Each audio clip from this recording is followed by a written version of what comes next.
Welcome to Talking Crue, an unofficial Motley Crue podcast. I'm your host, Kevin Humphrey, where I talk all things in the world of Motley Crue. This is episode 33 this week. Motley Crue's Saints of Los Angeles album review is what I'm going to be talking about this week. First off, welcome back. Hope everybody had a great Easter weekend. I sure did. I did Dollywood and hung out with my kids and stepson and my wife, of course. And so, yeah, had a great time. Hope you guys did as well. So, let's go right back into this stuff. This weekend, Motley news, quite a bit of it. Motley Crue announced a new show they will be headlining at Unclesville, Connecticut on Saturday, August 31st at the Mohegan Sun Arena. John 5 is in the news. He is taking part of the band Static X documentary called Evil Disco, The Rise and Fall and Regeneration of Static X. I saw the trailer for this. Looks really cool. I only know a couple of songs by this band, but John 5's being a part of it. I'm actually really going to check this out. I'll let you know when this comes out. There's a trailer for it at staticx.com, so check it out yourself. Speaking of John 5, he is selling meet and greets at the May 3rd and 4th shows in Atlantic City. You can get these little tickets at john5store.com. That's all one word. They're selling for $300, but you get I think a t-shirt, an autograph, some guitar picks, and you actually get to meet John 5. So really cool. So go check him out. Nikki Sixx tweeted last Friday on Good Friday that it was a Good Friday. He and John 5 worked on some new Motley Crue songs. He also says that he and Tommy has put together a really cool set list, so that means the set list has changed for this upcoming tour, and a new stage, so that's coming along great. So I'm super excited about this. I can't wait to hear what they play and what the new stage looks like. I'm almost wondering if this might be the stage they have planned for the Crue Year's Eve back on New Year's Eve, but didn't get a chance to do it. John Corabi's in the news. He will be at Sao Paulo, Brazil, Saturday, May the 11th at the Manifesto Bar and Grill, along with Robin McGeely. I can never say his last name. It's Mcaule. He's the ex-lead singer of the MSG band, which is the Michael Schenker group. They're actually going to do a show together on May the 11th in Brazil, so make sure you get your tickets for that, all my South American Crue head fans out there. Then, yesterday, Nicky tweeted another thing. He said, new Crue coming around the corner. It's a cross between country and hip-hop. Now, I took this as a joke. I think this is a joke. A lot of people took him as really serious about this. I think this is kind of a joke because John 5 got started learning how to play guitar by watching the old country TV show Hee Haw, and he was inspired by Roy Clark and Buck Owens. And then the hip-hop thing, well, we all know Tommy Lee. So I think he's kind of playing a joke on this. My personal idea of this, when this will come out, I think it will be either next week, either Tuesday or Wednesday. That would be my guess, because they want this new song out before the tour starts, because you want people to know the song and sing along when when they start playing. So yeah, that's my guess. When and if they post this, I will do a bonus episode of this song, and it's supposed to be a music video. So yeah, I'll do a bonus episode on that. Other than that, that's it in Motley news this week. Like I said, quite a bit of it. This is episode 33, Motley Crue's Saints of Los Angeles album review. There's the front, and there's the back. So in this week's episode, in the next few weeks, I'm just going to continue on with the timeline.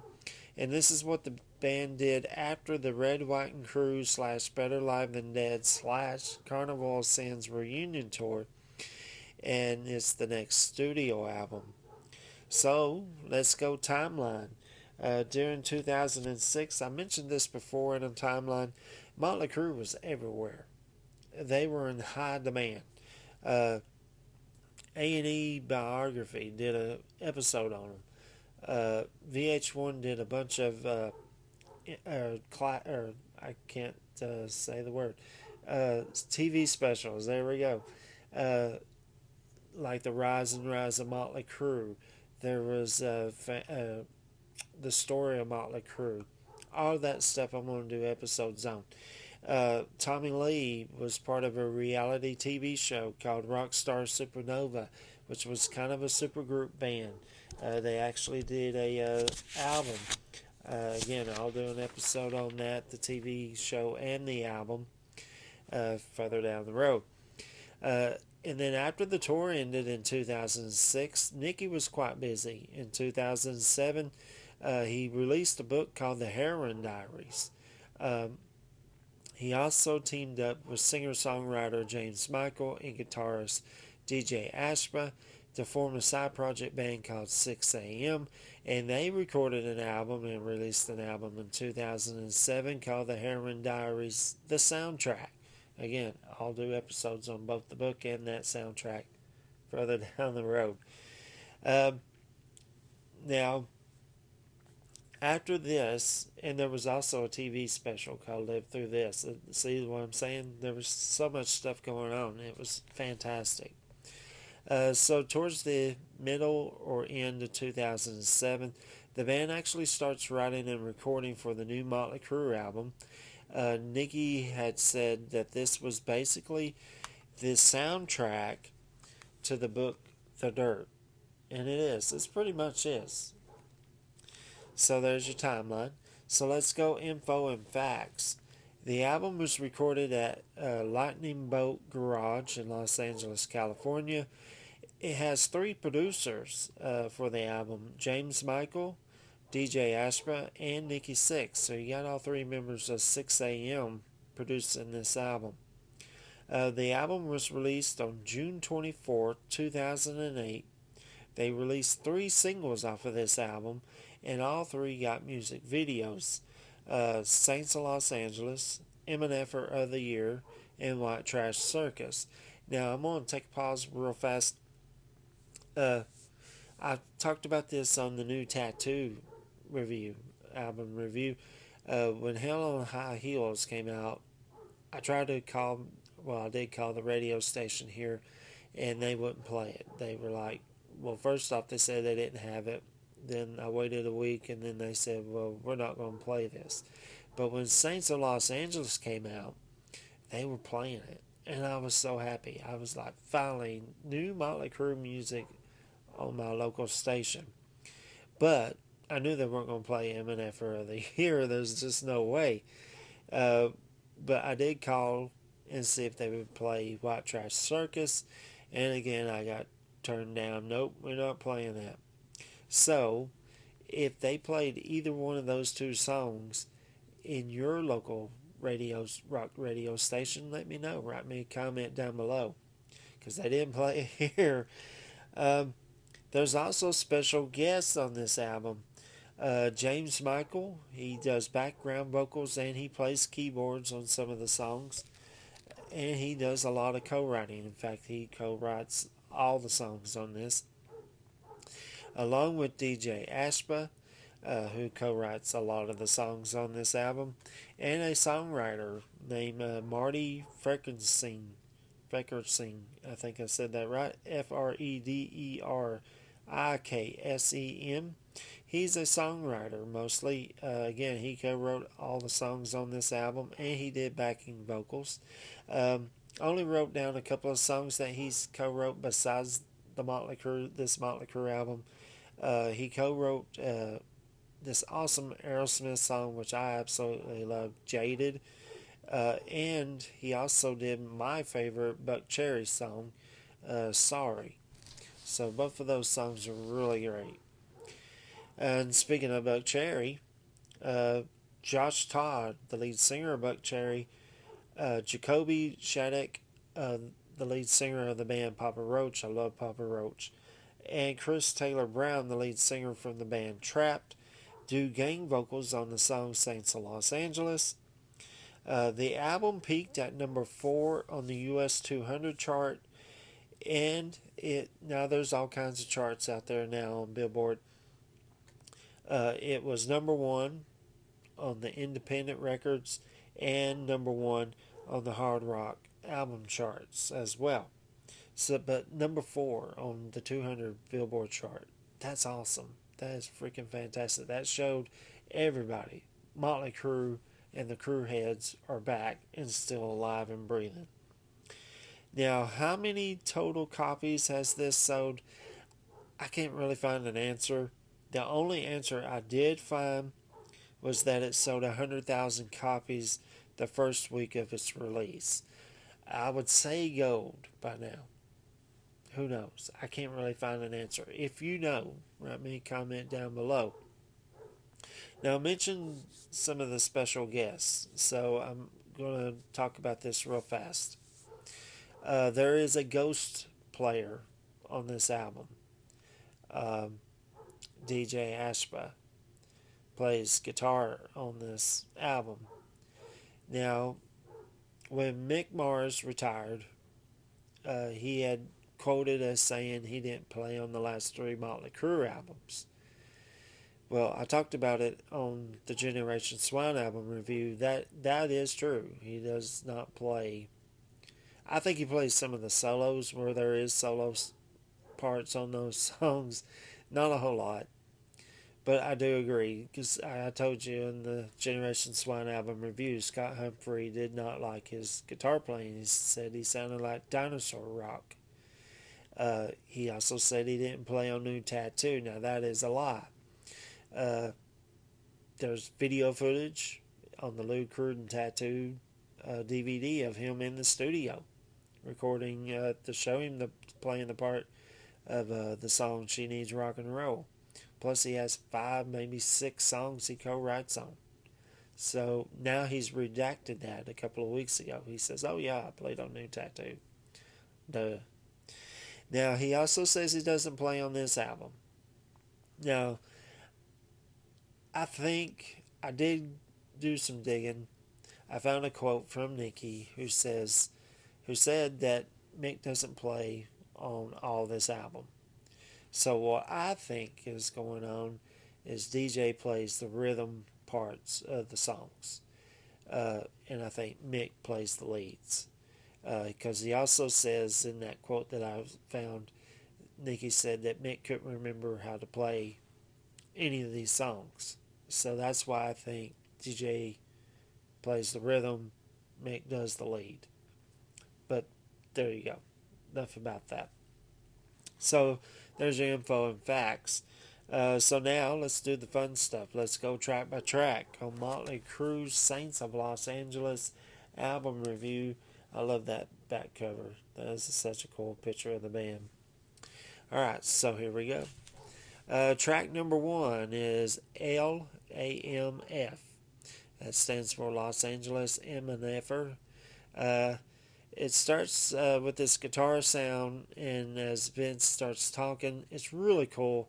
It's kind of like a throwback to In the Beginning off the Shout at the Devil album, or TNT, Tearing Tinseltown off of Dr. Feelgood. So this is kind of the intro of the album. Great callback, I love it. The awesome part for me is towards the end. That's where Vince says, and welcome to Los Angeles.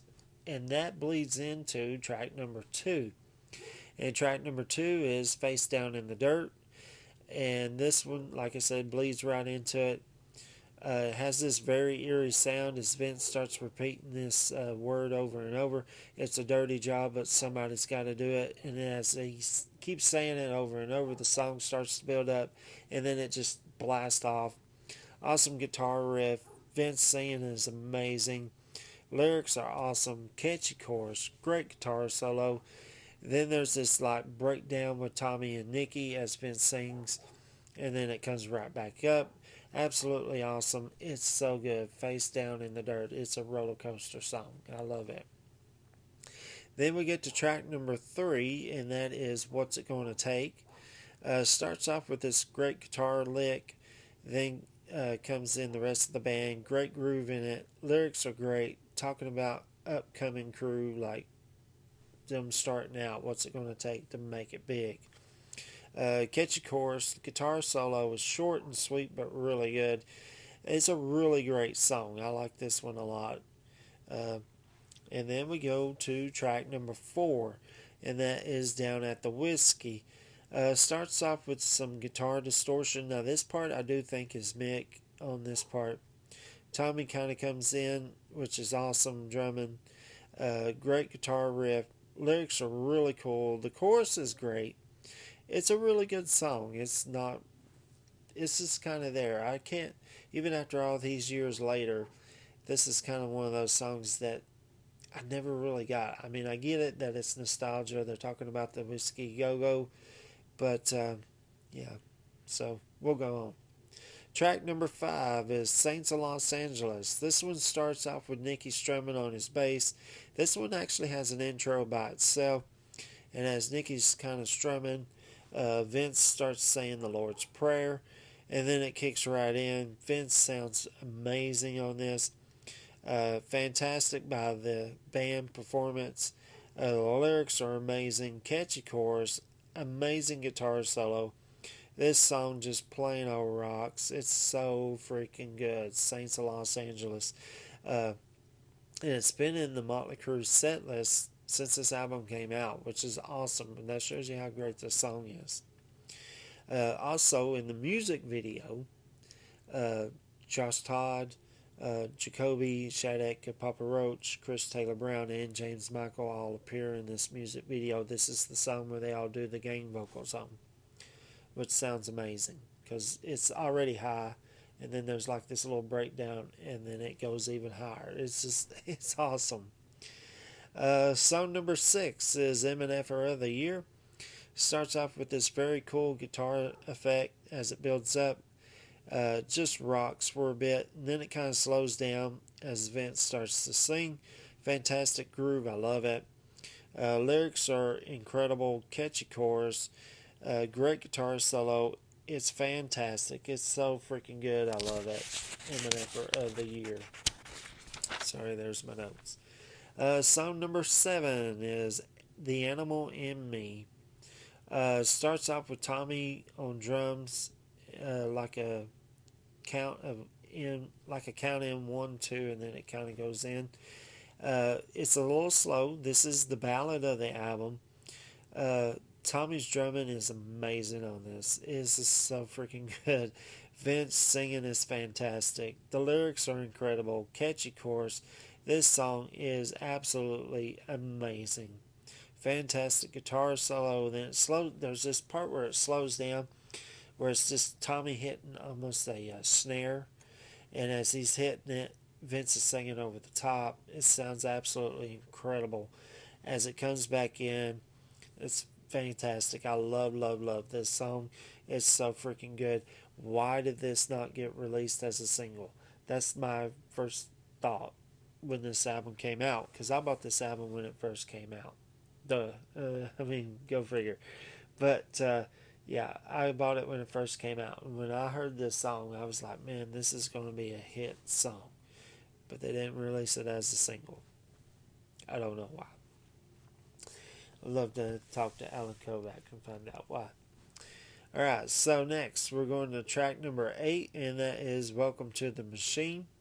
This one starts off with a guitar sound as Tommy starts hitting the drums, then it kicks right in. Great groove. Lyrics in chorus are good. It's talking about the music business being the machine, where it's album tour, album tour, album tour. It's a good song. Again, it's not one of those that kind of grabbed me when even back then. It's a good song. Song number 9 is Just Another Psycho. This one starts off with this great guitar riff. Vince sounds great in this song. The playing is awesome. Fantastic groove in it. Lyrics are fantastic. Catchy chorus. This song is fantastic. Great guitar solo.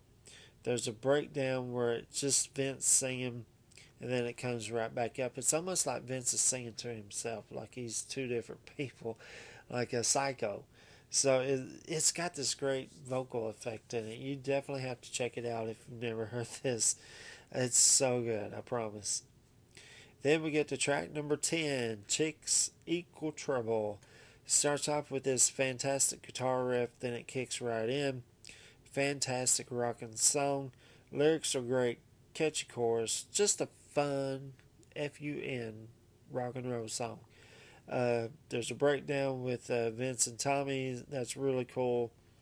Again, it's a great song. I love it. It's Chicks Equal Trouble. This could probably, well, maybe kind of come across as the Girls, Girls, Girls Part 2 or sister to Girls, Girls, Girls. How the title came about is in the book The Dirt.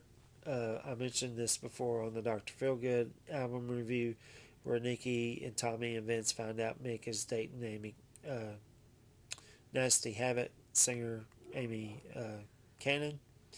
And then towards the end of the chapter, Nikki writes Chicks Equal Trouble. So there you go. Track number 11 is This Ain't a Love Song. Now, this is the only song co-written by Tommy Lee, which is really weird. But let's talk about the song. This one starts off with Tommy doing this fantastic drum beat. Then it blasts off. Then the song slows down. Lyrics are great. Catchy chorus. Fantastic groove in it. Vince has this vocal effect to it as well. On the verses, really freaking cool. Great guitar solo. This song is so freaking good. This ain't a love song. This is really good. This sounds just like Tommy Lee. I can picture him saying this. Track number 12 is White Trash Circus. Starts off with Nikki hitting a bass note. Then comes in with this almost circusy kind of sound. It's not that thing.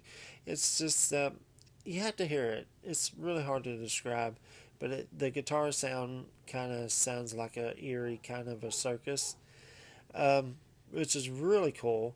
Lyrics are absolutely amazing. Catchy chorus, fantastic guitar solo.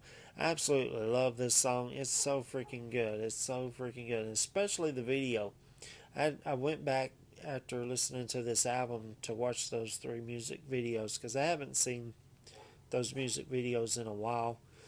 Usually when I'm on YouTube looking at Motley stuff, it's either concerts or demos or interviews or stuff like that. So it was really cool to go back and watch those 3 music videos, and I forgot how good White Trash Circus, the music video, was.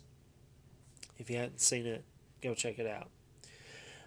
Track number 13 is the last song on the album, and that is Going Out Swinging. This one starts off with a great guitar riff, then it just takes off. Fantastic rocking song, fantastic lyrics, catchy chorus, great sort of guitar solo in it. Then there's a breakdown which sounds amazing. Absolutely fantastic song. It's so freaking good. I love it. Going Out Swinging. One for all and all for one. And that's the album. So let's rate this. 1 out of 10. 1 being the worst, 10 being the best. I'm actually going to give this album an 8. There's a couple of songs that kind of bring it down for me. So let's talk about that. So least favorite song or songs is Down at the Whiskey and Welcome to the Machine. Like I said, almost 24 years later, those 2 songs just doesn't get me. I don't. Yeah. All right. Favorite song or songs? Now that's a bunch. Face Down in the Dirt, Saints of Los Angeles, MNFer of the Year, The Animal in Me, Just Another Psycho, This Ain't a Love Song, White Trash Circus, and Going Out Swinging. Now, homework this week. You rate this album 1 out of 10, 1 being the worst, 10 being the best. What's your favorite song or songs on this album? And what's your least favorite song or songs on this album? Sadly, so far, this is the last full-length studio album by Motley Crue. I'm hoping that changes now that they have John 5 in the band. So, fingers crossed. Alright, next week is episode 34. I'm going to continue on with the timeline, like I said, for the next couple of weeks. Motley Crue's Crue Fest DVD review. That's all next week. And that's it for this week's episode. If you know anybody that is a Motley Crue fan, send them this way. Hit that share button, copy the link, send it to them. Tell them go on Google, Firefox, YouTube, Facebook, now Spotify. Talking Crue's on Spotify now. Hit that subscribe button yourself. All the episodes will pop up. Tell them hit that subscribe button, you as well. Or hit the follow button, either Facebook or Spotify. And that's it for this week. I will see you guys next Friday. And just a reminder, you just took a ride on the wild side.